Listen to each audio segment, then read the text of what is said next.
Bonjour, on se retrouve pour une nouvelle vidéo donc sur le chapitre 2.4.3, l'audit d'une feuille de calcul.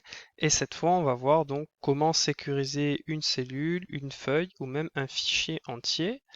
Comment éviter les modifications intempestives et les erreurs de modification de la part de quelqu'un qui serait pas formé en fait, qui ne saurait pas utiliser Excel, mais à qui on confie une feuille Excel. Et aussi comment empêcher l'espionnage ou l'intégrité et la discrétion en tout cas de notre feuille Excel, et donc comment éviter que n'importe qui ouvre le fichier. Donc d'abord sur comment bloquer une seule cellule ou quelques cellules. Déjà il faut se poser la question de lesquelles on a besoin de bloquer. Bon, par exemple là cette date on a besoin de la saisir. Donc celle-là il faut pas la bloquer. Je vais afficher les cellules en orange, celles qu'il ne faut pas bloquer. Le nom, on va le saisir. Donc celui-là, il ne faut pas le bloquer. Par contre, le reste, ça s'est retrouvé par des formules. Et donc ces formules, eh ben, je veux qu'elles continuent à tourner. Et je veux pas que quelqu'un les modifie, puisque a priori je les ai bien faites. Et donc je veux pas qu'elles soient modifiées par quelqu'un par mégarde ou par malintention. Donc ça, je veux que ça reste. Je veux que si je bloque la feuille, on ne puisse plus y toucher. Ensuite, pareil, les désignations, ça c'est automatisé. Je préférais que ça reste bloqué. Les prix, c'est recherché par une fonction recherche. Donc ça, je préfère que ça soit pas modifiable en fait. Si on modifie le code et la quantité, oui, ça doit bouger. Mais sinon, personne n'a à aller toucher la formule. Et pareil pour le reste. Donc en fait, tout ce qui est à modifier, c'est cette date, ce nom de client, les codes qu'il y a à saisir, donc les codes qu'il y a à saisir, et les quantités qu'il y a à saisir. Tout le reste de la feuille est automatisé et fonctionne, et on n'a pas à y toucher. Donc, comment on fait pour bloquer que certaines cellules?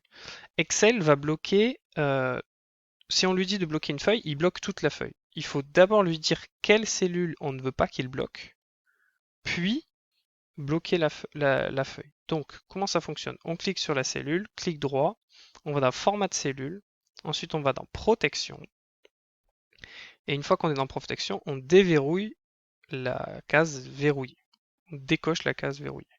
Donc je le fais pour, alors si ça veut, je le fais pour toutes les cellules dont c'est le cas, protection, on enlève le verrouillage. Ensuite, tout cet ensemble-là, format de cellule, verrouillé, et quantité, pareil. Elles aussi, on veut pouvoir les modifier même si, les cellules sont protégées. Et donc tout ce qui n'a pas été décoché va être verrouillé par l'action que je vais faire ensuite. Donc pour bien verrouiller une feuille, on va dans Format et on va ici dans Protéger la feuille. On protège la feuille. Ici, ça nous fait la liste des actions qui peuvent être faites malgré que la feuille soit bloquée. Donc là, je vais rien cocher puisque je veux que personne ne fasse quoi que ce soit. Et on peut mettre un mot de passe. Donc là, je vais mettre un mot de passe. Et seule la personne qui aura le mot de passe pourra ouvrir enfin, pourra débloquer la feuille et faire les modifications et donc changer les espaces que j'ai bloqués. Et donc là, ça me demande de répéter le mot de passe, je le répète. Et donc, cette cellule-là, par exemple, est-ce qu'elle était bloquée? Oui. Je ne l'ai pas demandé spécifiquement qu'elle soit bloquée. Et donc, dès que j'essaye de saisir quelque chose, ça m'empêche. Si je veux modifier ça, ça m'empêche. Par contre, dans les quantités, c'était les cellules que j'avais demandé de pouvoir modifier, et donc je peux toujours les modifier. Et donc on voit qu'on réduit grandement les risques d'erreur, puisque on ne peut modifier que ce qu'il y a à modifier. Tout ce qui n'a pas à l'être ne l'est pas. Donc ça, c'est comment bloquer certaines cellules et laisser le reste de la feuille bloquée. Ensuite, bon, je vous montre avec un autre exemple. Ici, donc c'est un ensemble de tableaux pour les remises qui est utile donc du coup dans notre exercice. Mais est-ce que tout ça, ça va être modifié? Non.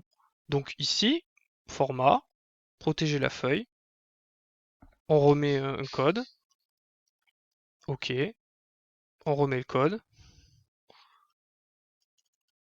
et ça n'a pas à être modifié, tout ça peut rester bloqué, et là on laisse tout ça est bloqué, et si quelqu'un a besoin d'aller modifier ça, si jamais on change de politique et qu'on change les règles des remises, on pourra venir le modifier, mais il faudra que la personne ait le code. Donc voilà pour bloquer, donc on a vu que certaines cellules et pas d'autres, on a vu comment bloquer certaines feuilles, enfin les feuilles, une à une, on peut même aller faire un clic droit, protéger la feuille, et donc ça va encore plus vite avec cette façon-là. Et troisième élément, c'est bloquer, enfin protéger un fichier avec un mot de passe.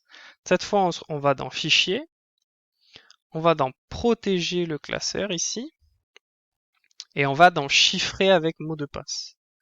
Et là, chiffrer avec mot de passe, on va mettre un mot de passe. OK. Donc là, il faut être sûr de ne pas se tromper. On valide. Alors là, ça tourne un peu parce que ça crypte en tout cas, bon, ça encode donc le fichier. Et donc, si on le ferme, normalement, je peux enregistrer, oui. Donc là, ça tourne un peu. Et maintenant, si je veux réouvrir ce fichier, alors ça ouvre Excel, ça c'est normal.